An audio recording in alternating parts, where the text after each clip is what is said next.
Student, तो आज हम लोग स्टार्ट करने जा रहे हैं क्लास 12th का first chapter electric charge and fields. Electric charge and fields पढ़ने से पहले हमें एक ऐसी ब्रांच के बारे में जानना पड़ेगा जो हमारे फिजिक्स के अंदर बहुत ही वास्ट सिलेबस कवर करती है। वो ब्रांच है इलेक्ट्रोमैग्नेटिज्म। इलेक्ट्रोमैग्नेटिज्म ब्रांच के अंदर दो पार्ट आते हैं अपने। इसके अंदर आता है इलेक्ट्रो का पार्ट और मैग्नेटिज्म का पार्ट। जो इलेक्ट्रो का पार्ट है उसके अंदर हम लोग किससे रिलेटेड पढ़ेंगे, इलेक्ट्रिक फील्ड से रिलेटेड एंड चार्ज से रिलेटेड। और मैग्नेटिज्म वाले पार्ट के अंदर हम लोग पढ़ेंगे मैग्नेटिक फील्ड से रिलेटेड और बिहेवियर ऑफ करंट से रिलेटेड। तो इलेक्ट्रो वाले टॉपिक के अंदर जो टॉपिक कवर करेंगे हम लोग वो इलेक्ट्रिसिटी फर्स्ट, इलेक्ट्रिसिटी सेकंड और करंट इलेक्ट्रिसिटी और कैपेसिटर हम लोग करेंगे। उसी टाइप से मैग्नेटिज्म वाले चैप्टर को जब हम लोग जाएंगे तो मैग्नेटिज्म के अंदर पहला मैग्नेटिज्म मैट्रिक चैप्टर है, ईएमआई है और अपने पास एसी है। ठीक, इन दोनों को जब हम लोग एक साथ कंबाइन करके पढ़ेंगे तो अपने पास आएगा चैप्टर नंबर 8। और चैप्टर नंबर 8 में हम लोग इलेक्ट्रोमैग्नेटिक वेव के बारे में पढ़ेंगे। इलेक्ट्रोमैग्नेटिक वेव जो है वो मैक्सवेल ने जब इलेक्ट्रिक फील्ड और मैग्नेटिक फील्ड को कंबाइन किया तो वहाँ से एक नई वेव के बारे में बताया। उस नई वेव की इक्वेशन हम लोग मैक्सवेल इक्वेशंस के नाम से पढ़ते हैं। आपने विजिबल रेज का नाम सुना है, आपने एक्सरे का नाम सुना है, आपने गामा रेज का नाम सुना है, आपने अल्ट्रावायलेट रेज का नाम सुना है। तो ये सारी रेज जो है वो इलेक्ट्रोमैग्नेटिक वेव्स ही होती है, बट इसको हम लोग पढ़ेंगे चैप्टर 8 में। ठीक है, वैसे इतना वास्ट सिलेबस नहीं है इसका। इलेक्ट्रोमैग्नेटिक वेव्स का हम लोग काफी कम ही पोर्शन पढ़ते हैं जो हमारे पॉइंट, हमारे जेई के और बोर्ड्स के पॉइंट ऑफ व्यू से इम्पोर्टेंट है। ठीक, अब इलेक्ट्रो को थोड़ा सा वापस से हम लोग सब डिवाइड कर लेते हैं। और इलेक्ट्रो को जब पढ़ेंगे तो इलेक्ट्रो के अंदर देखो फील्ड्स के बारे में पढ़ेंगे, ठीक, फोर्सेस के बारे में पढ़ेंगे और पोटेंशियल जो कि स्टैटिक किसकी वजह से आ रहा है, स्टैटिक चार्ज की वजह से मिल रहा है, इलेक्ट्रोस्टैटिक। और एक होता है अपने पास इलेक्ट्रोडायनेमिक्स। इलेक्ट्रोस्टैटिक के अंदर हम लोग बोलेंगे कि जब चार्ज मेरा रेस्ट पे है तो उसको इलेक्ट्रोस्टैटिक नाम बोला, और जब चार्ज मेरा मोशन में है तो वहां से हम लोग पढ़ेंगे इलेक्ट्रोडायनेमिक्स। ठीक, यहाँ पे जो अपने एनसीईआरटी के अकॉर्डिंग इलेक्ट्रोस्टैटिक के अंदर टॉपिक कंप्लीट होते हैं वो होते हैं अपने पास कौन से, इलेक्ट्रिक चार्जेस एंड फील्ड्स। दूसरा अपने पास है इलेक्ट्रोस्टैटिक पोटेंशियल एंड कैपेसिटेंस। जबकि इलेक्ट्रोडायनेमिक्स के अंदर जो पार्ट हम लोग पढ़ने जाएंगे वो जाएंगे करंट, इलेक्ट्रिसिटी और magnetic effects of electric current. ठीक, आगे अगर हम लोग चलें तो इलेक्ट्रिक फील्ड कब एक्सप्रेस करता है कोई भी चार्ज, जब वो रेस्ट में होता है। अगर कोई भी चार्ज रेस्ट में है तो उसके आसपास क्या प्रोड्यूस हो रहा होगा, क्या वो एक्सप्रेस कर पा रहा होगा, वो इलेक्ट्रिक फील्ड को एक्सप्रेस कर रहा होगा। वही चार्ज अगर मोशन में रहता है तो उस टाइम पर वो मैग्नेटिक फील्ड प्रोड्यूस करता है। ठीक, आगे अगर हम लोग जाए, वही चार्ज मैग्नेटिक फील्ड प्रोड्यूस करता है। इसकी जो एप्लीकेशन है, जैसे लाउड स्पीकर आप सुनते हो तो वहाँ पर इलेक्ट्रोस्टैटिक लाउड स्पीकर्स आते हैं तो उनकी एप्लीकेशंस हैं। इलेक्ट्रोस्टैटिक स्प्रिंग ऑफ पेंट्स, जो पेंट्स करते हैं हम लोग, वहाँ पर हमारे पास इलेक्ट्रोस्टैटिक की एप्लीकेशंस आती है। साथ में अगर आपने बहुत बार देखा होगा कि जो थर्मल पावर प्लांट्स होते हैं, चिमनी से जो भी डस्ट पार्टिकल्स या फ्लाई ऐश निकलती है उनको कलेक्ट करने के लिए भी हम लोग इलेक्ट्रोस्टैटिक्स के कॉन्सेप्ट्स यूज़ करते हैं। तो इसका बहुत ज़्यादा यूज़ है। ठीक, इसको पढ़ने के लिए हमारे पास जो बेसिक रिक्वायरमेंट है वो है यार कि चार्ज क्या होता है। इसको पढ़ने के लिए हमारे पास जो बेसिक रिक्वायरमेंट है वो है कि चार्ज क्या होता है। देखो आपने पहले भी चार्ज के बारे में पढ़ रखा होगा, बट आज जो हम लोग पढ़ेंगे चार्ज के बारे में वो अलग होगा, और जो भी आपने पढ़ रखा है उससे ज़्यादा ही आपको इंफॉर्मेशन मिलने वाली है। चार्ज, अब चार्ज जो है वो फंडामेंटल प्रॉपर्टीज ऑफ मैटर के बारे में बताता है। एक ग्रीक वर्ड था इलेक्ट्रॉन, इसका मतलब होता है अंबर। ये इलेक्ट्रॉन की स्पेलिंग गलत नहीं है, ये ऐसा ही स्पेलिंग, ये यही स्पेलिंग है।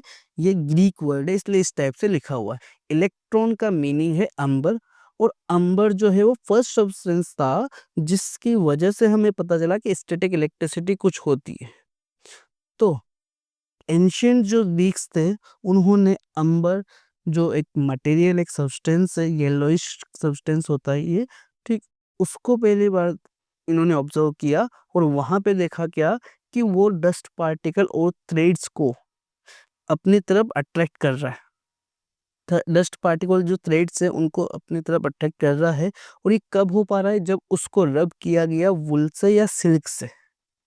ठीक, लगभग 600 बीसी के आसपास थेल्स ऑफ मिलिटस जो थे ग्रीस के, उन्होंने ये बात बताई। बट बाद में 1601 के अंदर इंग्लिश फिजिसिस्ट जो थे विलियम गिलबर्ट, उन्होंने बोला कि नहीं, इलेक्ट्रिकस कुछ नहीं होता। उन्होंने वर्ड दिया इलेक्ट्रिकस, और इलेक्ट्रिकस का मतलब होता है प्रॉपर्टी ऑफ अंबर। मतलब ऐसे कोई भी सब्सटेंस जो अंबर की प्रॉपर्टी रखता हो, मतलब कौन सी प्रॉपर्टी रखता हो, अट्रैक्ट करने की प्रॉपर्टी रखता हो, उसको हम लोग बोल देंगे इलेक्ट्रिकस। और इलेक्ट्रिकस से ही आगे वर्ड आया क्या, जो कि रिलेटेड था किससे, इलेक्ट्रोस्टैटिक से। बाद में सर थॉमस ब्राउनी जो थे, उन्होंने इलेक्ट्रिकस को चेंज करके इलेक्ट्रिसिटी वर्ड दिया। तो धीरे धीरे आगे चलते गए, इंफॉर्मेशन बढ़ती गई और लोगों ने ऑब्जर्वेशंस करना स्टार्ट किया। ऑब्जर्वेशन में क्या देखा गया कि इन्होंने दो ग्लास रोड ली, एक ग्लास रोड को सिल्क से रब किया, दूसरी ग्लास रोड को भी सिल्क से रब किया, और दोनों को रब करने के बाद जब उन दोनों को पास में लाया गया तो क्या देखा, उनको देखा कि उनके बीच में क्या हो रहा है, रिपल्शन फोर्स लग रहा है। इसका मतलब कुछ तो यहाँ पर एक ऐसा फोर्स आ रहा होगा, किस वजह से, रबिंग की वजह से, जो एक दूसरे को क्या कर रहे हो, रिपेल कर रहे हो। ये एक ऑब्जर्वेशन था। दूसरा ऑब्जर्वेशन एक और है अपने पास। तो सेकंड ऑब्जर्वेशन जब की, तो सेकंड ऑब्जर्वेशन में रब किए प्लास्टिक रोड को किसके साथ, वुल के साथ, और जो अपने पास ग्लास रोड थी जिसको रब किया था किसके साथ, सिल्क के साथ। इन दोनों रोड को कांटेक्ट में लाया गया, और अब इस बार यहाँ पर फोर्स लगा कौन सा, अट्रैक्शन वाला। इसका मतलब ये दोनों रोड एक दूसरे के पास में आए। और बाद में इन्होंने एक और ऑब्जर्वेशन किया, थर्ड ऑब्जर्वेशन, जिसके अंदर वही प्लास्टिक रोड जिसको रब किया गया था वुल के साथ, और दूसरी एक और प्लास्टिक रोड जिसको रब किया था वुल के साथ, उनको अगेन पास में लाया गया। जब उनको पास में लाया गया तो वापस से रिपल्शन फोर्स देखा गया। इसका मतलब कोई फोर्स तो प्रेजेंट है जो दो सब्सटेंस के बीच में लग रहा है, या दो ऑब्जेक्ट्स के बीच में लग रहा है। ठीक, मतलब ये कि अगर मैं प्लास्टिक रोड और ग्लास को पास में लेके आ रहा हूं, तो इन दोनों के बीच में ऑपोजिट चार्जेस रहे होंगे। बाद में वो, अभी तो इनका नाम कुछ डिफरेंट रहेगा, बट बाद में इन्हीं को पॉजिटिव और नेगेटिव बोला। तो अभी ध्यान रखने के लिए आपको ये बता दूं कि प्लास्टिक रोड को जब हम लोग वुल के साथ रब करते हैं तो वुल पे आता है पॉजिटिव चार्ज, और प्लास्टिक रोड पे आता है नेगेटिव चार्ज। और अगर ग्लास रोड को मैं रब करता हूँ सिल्क के साथ, तो सिल्क के ऊपर आता है नेगेटिव चार्ज, और ग्लास रोड के ऊपर आता है पॉजिटिव चार्ज। इसका प्रैक्टिकल एग्जांपल आप देख सकते हो कि प्लास्टिक की सीट, मतलब अपनी जो चेयर वगैरह होती है, उसको आप वुलन कोट के साथ अगर रब करोगे, वुलन कपड़े के साथ अगर रब करोगे, तो प्लास्टिक सीट के ऊपर नेगेटिव चार्ज आ जाएगा और वुलन के ऊपर पॉजिटिव चार्ज। या फिर जो आपके रबर के शूज है, उन रबर के शूज को लेकर आप वुलन कारपेट पे चलते हो, तो वुलन कारपेट पे पॉजिटिव चार्ज आता है, वो रबर शूज पे नेगेटिव चार्ज। इसका मतलब दो स्टेटमेंट यहां से निकल के आते हैं। पहला कि दो चार्जेस होते हैं, जो एक पॉजिटिव है और दूसरा नेगेटिव है, या हो सकता है कि वो सेम चार्जेस है और डिफरेंट चार्जेस हैं। बट अभी अपने को ये पता चला कि दो चार्जेस होते हैं। दूसरा स्टेटमेंट जो निकल के आया वो था कि लाइक चार्जेस एक दूसरे को रिपेल करते हैं, और अनलाइक चार्जेस एक दूसरे को अट्रैक्ट करते हैं। ये जो सेकंड वाला था, कौन सा स्टेटमेंट, कि ये जो सेकंड वाला स्टेटमेंट है, like charges repel each other and unlike charges are attract each other, इसी सेकंड स्टेटमेंट को हम लोग बोलते हैं फंडामेंटल लॉ ऑफ इलेक्ट्रोस्टैटिक्स। मतलब पूरी की पूरी इलेक्ट्रोस्टैटिक इसी फंडामेंटल लॉ के ऊपर टिकी हुई है कि हाँ, अगर मैं बात करूँ लाइक चार्जेस, तो ये दोनों एक दूसरे को रिपेल करेंगे, और अगर अनलाइक चार्जेस रहे होंगे तो ये दूसरे को एक दूसरे को क्या करेंगे, अट्रैक्ट करेंगे। ठीक, तो यहाँ से अपने को पोलैरिटी पता चलती है। बट ये पॉजिटिव और नेगेटिव की कहानी बहुत लेट आती है। इसके पहले इन चार्जेस को कुछ और नाम से जानते थे।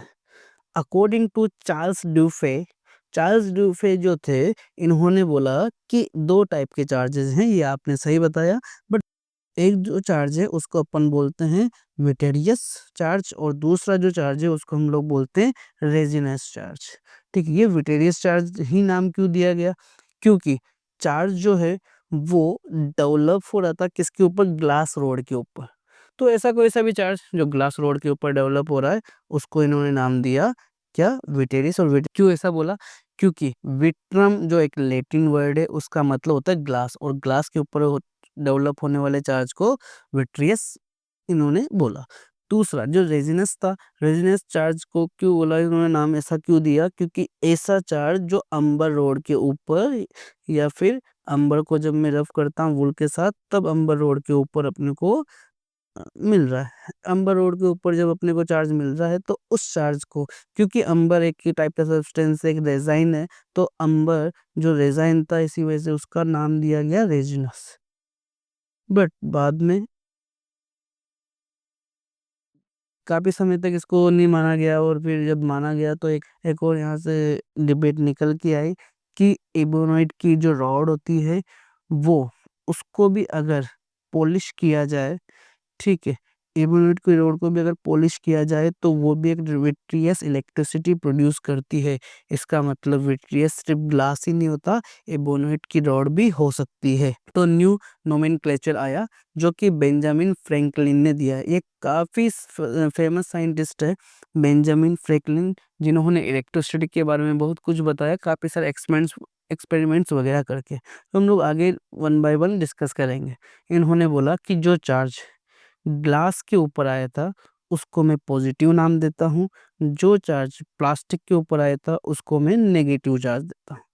ठीक, तो ग्लास और सिल्क का जब कॉम्बिनेशन बनता है, जो चार्ज ग्लास के ऊपर आया उसको पॉजिटिव बोला, और जो चार्ज प्लास्टिक के ऊपर आया उसको नेगेटिव बोला। यहाँ से अब अगर मैं चार्ज की बात करूँ तो थोड़ा सा एक पॉइंट आता है निकल की, वर्क फंक्शन।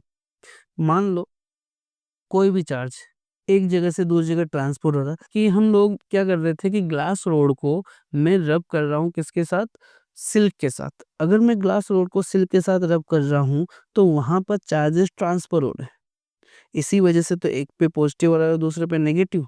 तो चार्जेस ट्रांसफर क्यों होते हैं, इसके पीछे एक बेसिक सा रीजन है जिसको हम लोग डिटेल में तो मॉडर्न फिजिक्स पढ़ेंगे वहां पढ़ेंगे, बट एक छोटा सा रीजन मैं आपको बताता हूँ कि वर्क फंक्शन क्या होता है, minimum energy required to remove the electron from the atom. Atom से इलेक्ट्रॉन्स का निकलना ये कौन डिसाइड करेगा, वर्क फंक्शन। और वर्क फंक्शन क्या होती है, मिनिमम एनर्जी कितनी उसको रिक्वायर्ड है कि वो क्या करे, वो उस एटम से निकल के दूसरे एटम पे चल जाए। जैसे अगर मैं बात करता हूँ कि कोई भी एक एटम है अपने पास, ये वो एटम है, यहाँ से इलेक्ट्रॉन्स अगर मैंने इसको एनर्जी दी तो इलेक्ट्रॉन्स यहाँ से निकलेंगे और साइड वाले कोई भी दूसरे एटम पे चल जाएंगे। तो इस पार्ट के पास पॉजिटिव ज़्यादा हो गए और नेगेटिव कम हो गए, और इस वाले पार्ट के पास क्या आ गए, नेगेटिव ज़्यादा आ गए, तो ये नेगेटिवली चार्ज पार्टिकल बन गया और ये पॉजिटिवली चार्ज पार्टिकल।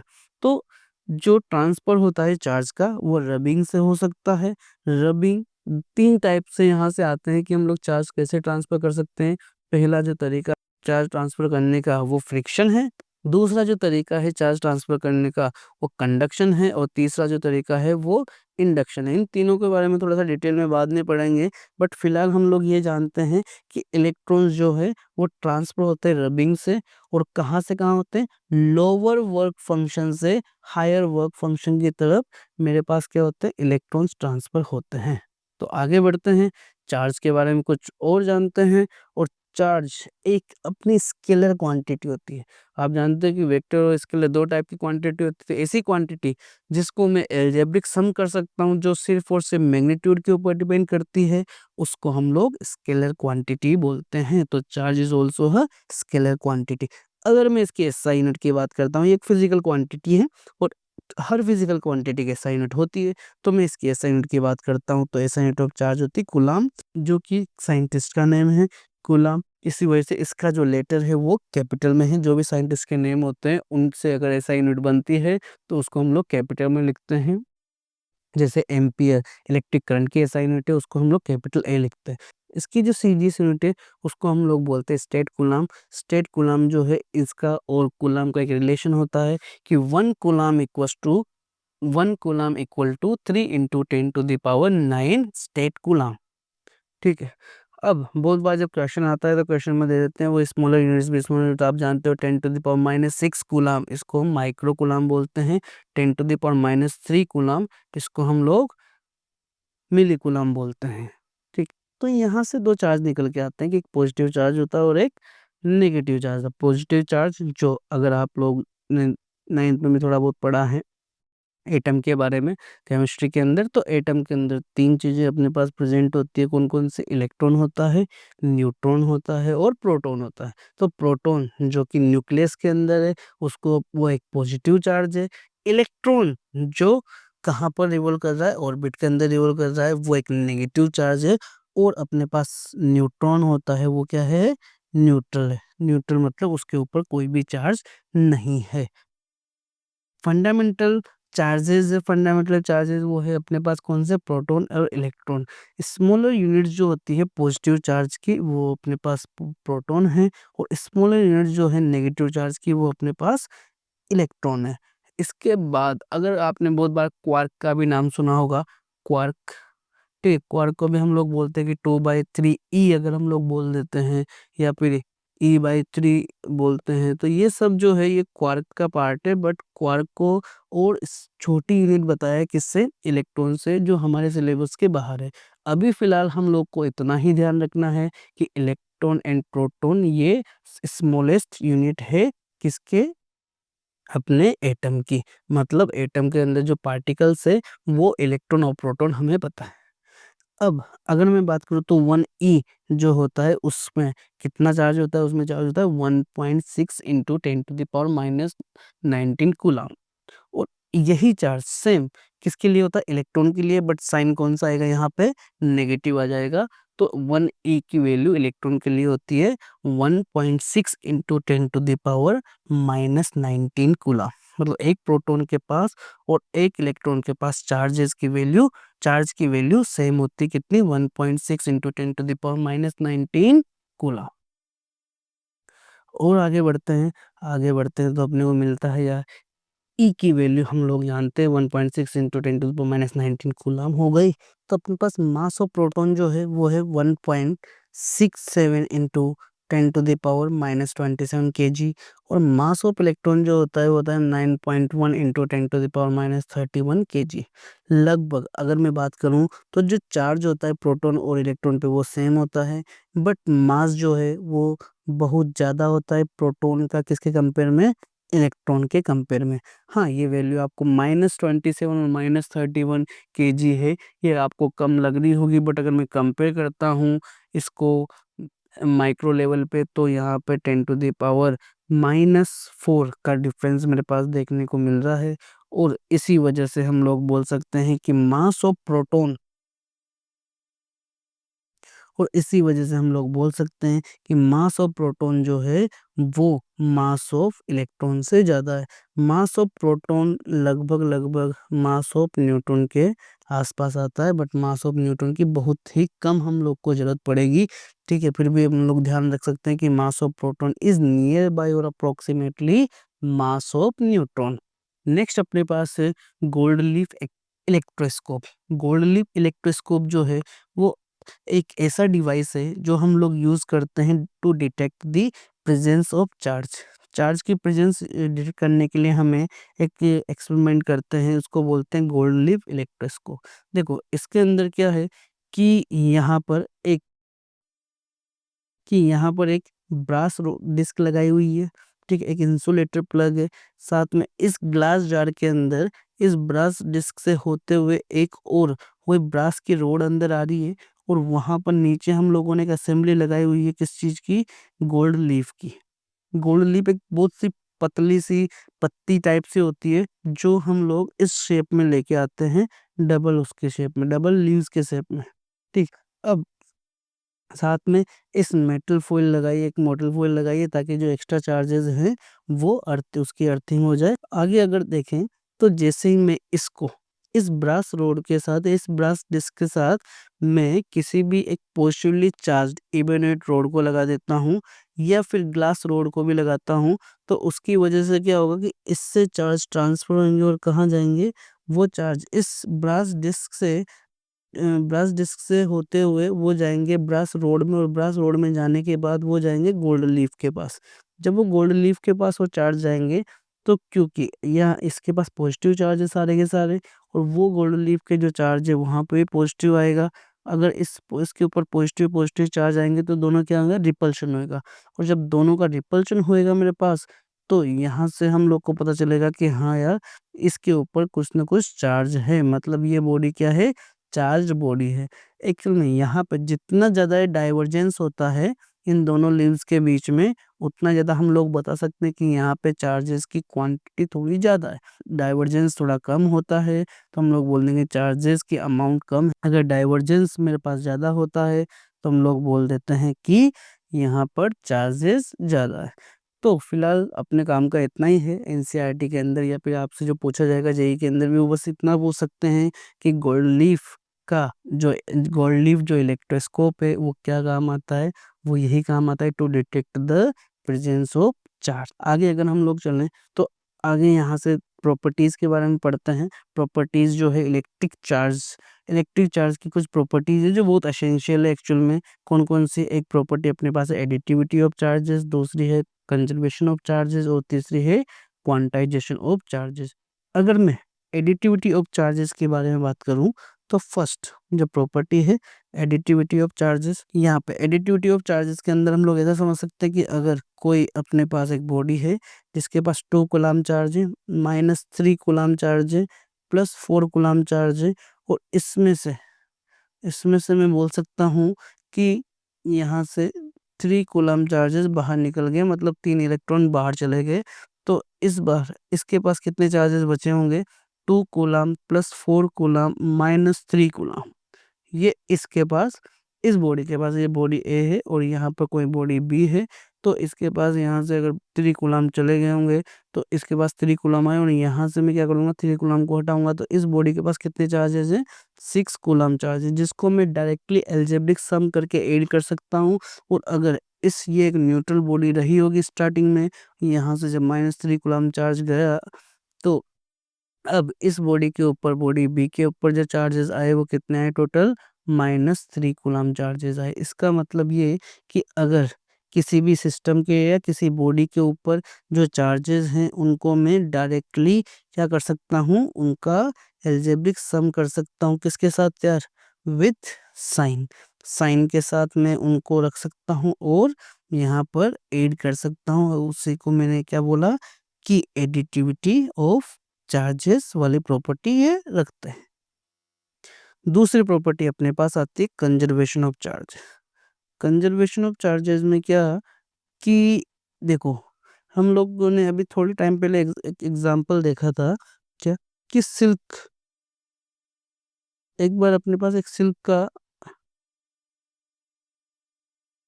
कपड़ा है और अपने पास है एक ग्लास रोड। ठीक, जब मैं इसको इसके साथ रब करता हूँ, जब इसके साथ ये रब होती है तो इस रबिंग के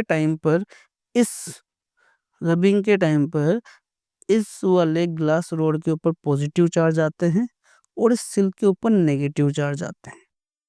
ठीक, तो मान लेते हैं कि इसके पास ये पहले न्यूट्रल बॉडी रही होगी और ये भी अपने पास कैसी बॉडी थी, पहले न्यूट्रल, और इसके पास अब चार्जेस आ गए कितने, 7 इलेक्ट्रॉन्स इसके पास आ गए, और यहाँ पर अपने पास हो गए कितने, इससे 7, ये ठीक है, तो 7 प्रोटॉन्स यहाँ पे मुझे दिख रहे हैं। ठीक, तो बट अभी भी अगर मैं इस पूरी सिस्टम के लिए बात करूं तो इस पूरे सिस्टम के जो नेट चार्ज रहा होगा, वो नेट चार्ज कितना रहा होगा यार, 0 रहा होगा। क्यों 0 रहा होगा, कि जो 7 इलेक्ट्रॉन इस साइड गए, वो कहाँ से गए होंगे, वो यहाँ कहीं से गए होंगे, किससे, ग्लास से। तो ग्लास और सिल्क, इन दोनों का एक पूरा एक सिस्टम अगर अपन लेते हैं तो किसी भी सिस्टम के लिए जो चार्जेस रहते हैं वो हमेशा क्या रहते हैं, कंजर्व्ड रहते हैं। तो इसी वजह से यहाँ पे एक प्रॉपर्टी निकल के आती है कि charge is neither be created nor be destroyed, it is conserved. और अगर वो चार्जेस कंजर्व रहते हैं मेरे पास तो मैं यहाँ से कंजर्वेशन की प्रॉपर्टी बता सकता हूँ। ठीक, आगे अगर हम लोग चलते हैं तो थर्ड एक और प्रॉपर्टी आती है जिसको बोलते हैं quantization of charge. Quantization of charge, quantization of charge का मतलब ये है कि जो चार्ज है वो हमेशा Q equal to plus minus N E की फॉर्म में अपने को मिलता है। Q equal to plus minus N E की फॉर्म में मिलने का मतलब क्या है, यहाँ पर n इक्वल टू जो वैल्यू हो सकती है वो 1 2 3 4, मतलब ये इनफाइनाइट तक जा सकती है, बट ये कहाँ क्या होनी चाहिए, होल नंबर होने चाहिए। n की वैल्यू कभी भी 2/3 या फिर मैं बोलूँ 4/9 माइनस, या फिर मैं बोलूँ 2/7, वो इस टाइप से वैल्यू नहीं होनी चाहिए, मतलब वो p/q की फॉर्म में या फिर डेसिमल की फॉर्म में वैल्यू अपने को नहीं मिलनी चाहिए। क्यों? क्योंकि क्वांटाइजेशन ऑफ चार्ज का मतलब ये हुआ कि जो चार्ज है वो हमेशा होल नंबर में रहेंगे। जैसे अगर मैं बात करूं कि बिल्डिंग जो होती है अपने पास, उस बिल्डिंग के कितने भी जो फ्लोर होते हैं वो कितने, 2 floor, second floor, third floor, fifth floor, इस टाइप से होते हैं। ना कि कभी भी ऐसा होता है कि 2.5 फ्लोर, 3.5 फ्लोर। तो वही है कि क्वांटाइजेशन, जब भी चार्ज डिवाइड होते हैं तो वो भी सब क्वांटा, मतलब एक होल नंबर की फॉर्म में डिवाइड होते हैं। उसी टाइप से जो एनर्जी आपने जब पढ़ा होगा तो एनर्जी केमिस्ट्री में ही पढ़ा होगा, और नाइन्थ में भी थोड़ा बहुत पढ़ा होगा कि एनर्जी होती है वो भी एक क्वांटा की फॉर्म में जाती है। यहाँ से अगर अपन बात करें तो Q इक्वल्स टू, मैंने बोला प्लस माइनस एन ई, इसका मतलब ये है कि अगर मैं Q इक्वल्स टू 2e लिख रहा हूँ, मेरे पास दो प्रोटॉन है और दो प्रोटॉन, एक प्रोटॉन के पास चार्ज है 1.6 इंटू 10⁻19 कूलम, तो दो प्रोटॉन के पास हुआ 3.2 इंटू 10⁻19 कूलम। ठीक, उसी टाइप से अगर मैं यहाँ पे Q इक्वल टू -3e लिख रहा हूँ तो ये किसके बारे में बात कर रहा हूँ, ये बात कर रहा हूँ मैं इलेक्ट्रॉन के बारे में, जिसके पास चार्ज है 3 इंटू 1.6 इंटू 10⁻19 कूलम।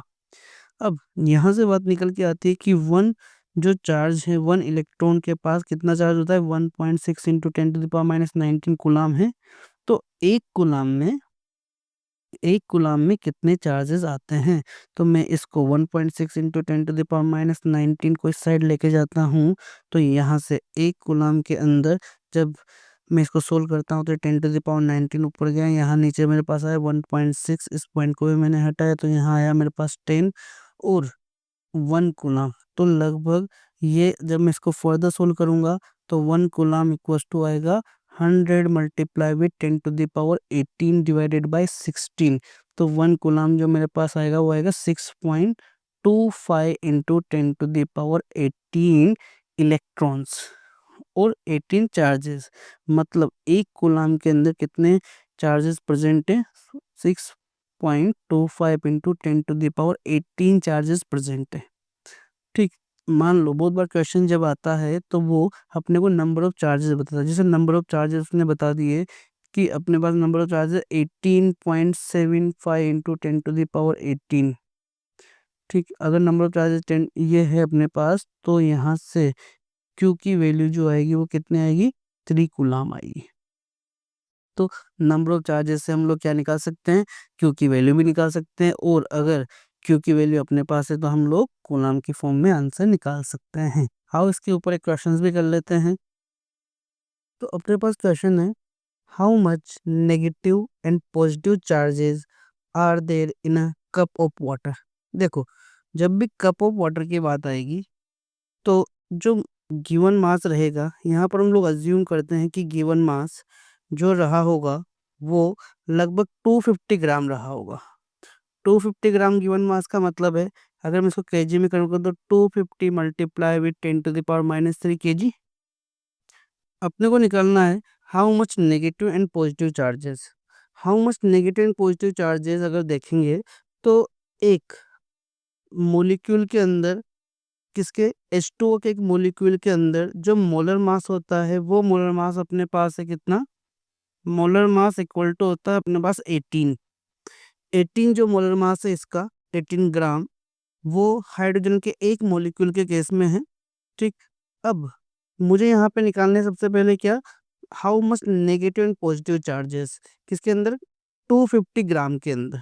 तो हम लोग ये जानते हैं कि n नंबर ऑफ मोल्स का एक फॉर्मूला होता है, number of moles that is equal to given mass upon given mass upon molar mass. एक तो ये फॉर्मूला है, और दूसरा अपने पास जो फॉर्मूला है वो एन नंबर ऑफ मोल्स का है। एक और फॉर्मूला हमारे पास आता है, number of molecule number of molecules upon Avogadro number.